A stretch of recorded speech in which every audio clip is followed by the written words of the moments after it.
markets in Philadelphia. We were about 60 miles out of Philadelphia. And back in those days, most of you no doubt don't know this, but back in those days you couldn't buy a dressed chicken. If you went to just about any grocery store today and you can go to the department and pick out dressed chicken. They're in the frozen department, and but you couldn't do that back in those days. The only way you'd go into a store, the only way you could buy a chicken, they would be killed, but they would still have their feathers on, and they'd be hanging up on a row of hooks with their two legs tied together. You'd pick the one, I'll take the third one. And that's the way you bought chickens back in those days. Well, I told Daddy, I said, Daddy, let me dress 6 of these chickens and take them to Philadelphia and see if I can sell them. We had an old 1929 Plymouth Coupe, and so we dressed 6 chickens, really did a good job on dressing them, and Mother made homemade bread, and we took eggs and some potatoes and some other things, and I stopped on a street corner, pulled this little 29 Plymouth Coupe off, and in 15 minutes I had 6 chickens sold. And I was, oh man, I thought this, so I went back and started dressing 6 more. And the next week we took 12. And to make that long story short, we ended up, after a few years, of dressing 2,000 chickens a week. But I couldn't date on Saturday night because we went to the market in Philadelphia, and Saturdays was our market day, and it was usually 9:30 or 10 by the time I came back home. But I had built a very good friendship with another fellow who was in the same Sunday school class I was in the Mennonite church. And one Sunday morning, he leaned over to me, we were sitting together, and he said, you should have been with us last night. He said, you should have seen that girl that I was racing with. And after church, I asked him a little bit more what this was about. And so 2 weeks after that, on Sunday night, we went to a sort of a central Mennonite church where it was sort of right in the heart of Lancaster, Pennsylvania, where these young people met. And back in those days, the Mennonite church, the women all sat on one side. They wouldn't be sitting like you're sitting here this morning. The women all sat on one side, and the men sat on the other side.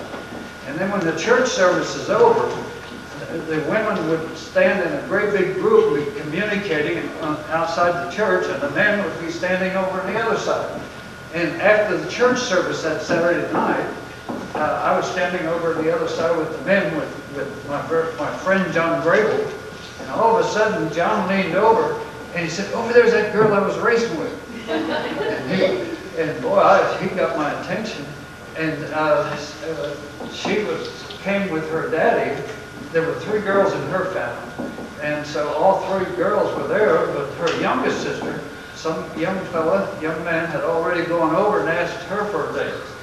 And so she and her sister were there together, and so we kept our eye on them, and shortly they started walking out around to their car, and John said, come on, let's follow them. He had no idea who this girl was or anything.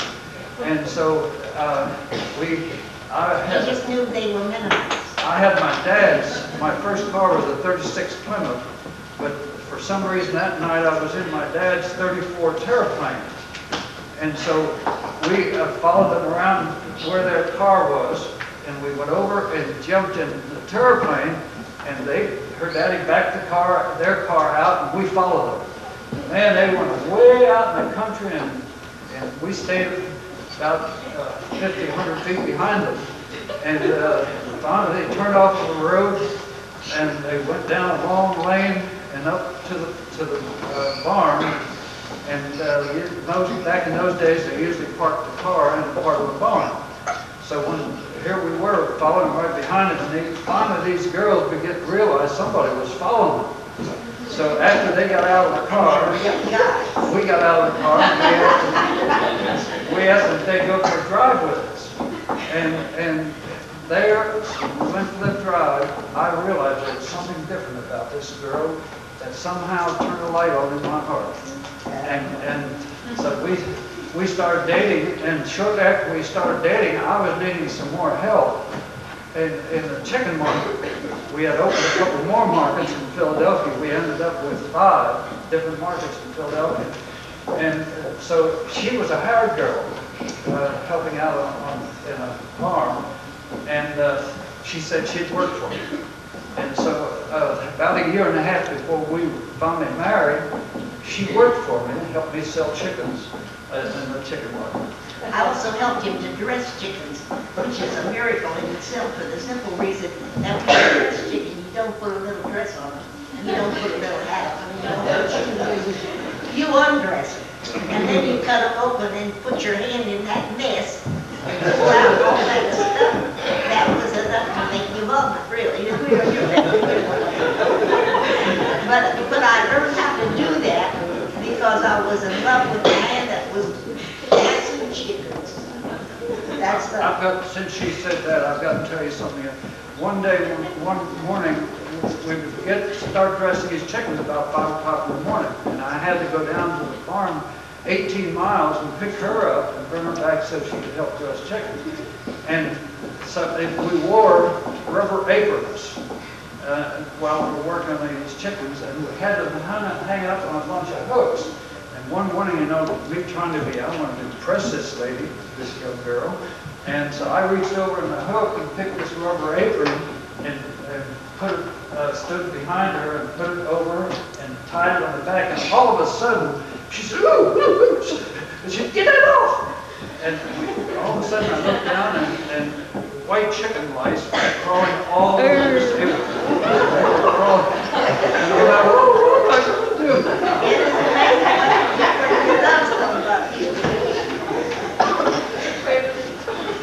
Love conquers all.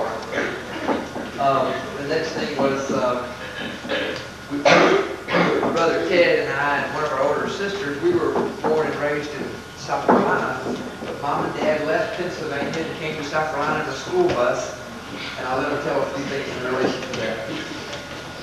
Go ahead, I don't know much about it. Well,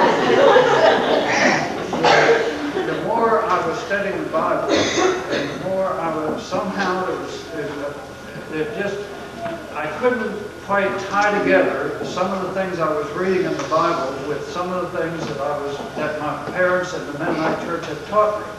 And I called the bishop up one day, and I asked the bishop, I had a long talk with him because there were just things that I couldn't reconcile. And I'll never forget it. This bishop, he knew my mother's family back several generations, and the Dutch people, they know the various families, and so he knew my dad's family, and he looked at me, and he said, "You don't think the Mennonite Church could be wrong, do you?" And I was fool enough to say, "Well, it could be."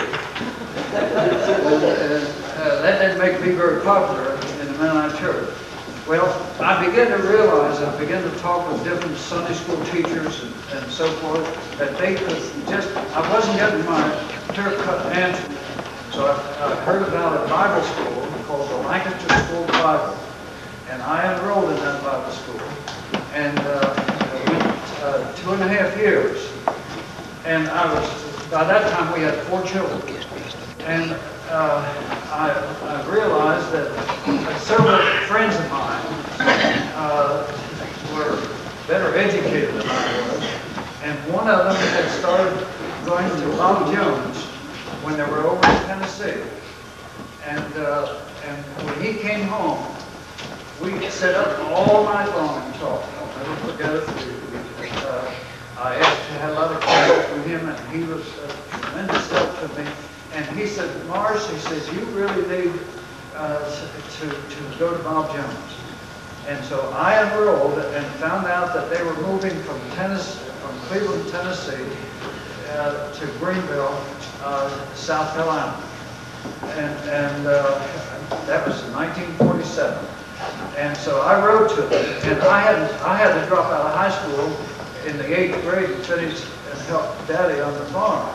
And so I wrote to them, and they said they had courses for those that hadn't finished high school that would give them a diploma from high school, and they could take Bible study courses.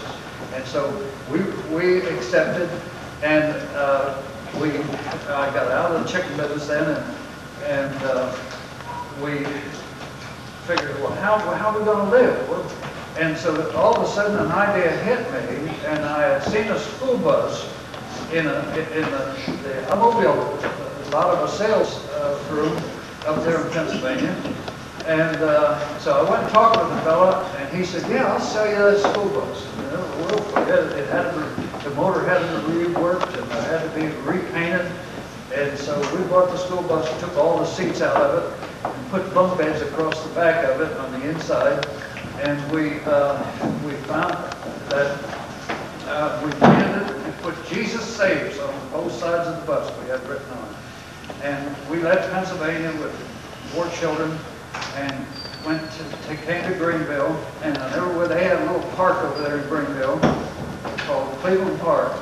And we pulled the bus in there the first night, and I'll never forget, about the middle of the night, all of a sudden, she said, I'm getting wet. And it just had single metal roof on it, and the condensation with the 4 children sleeping in it and 2 adults, it began to drip off the ceiling on us and make us all wet. Anyway, the Lord led, there was a bunch of army barracks, army buildings built over there in Greenville at the time during the war, and they were never used.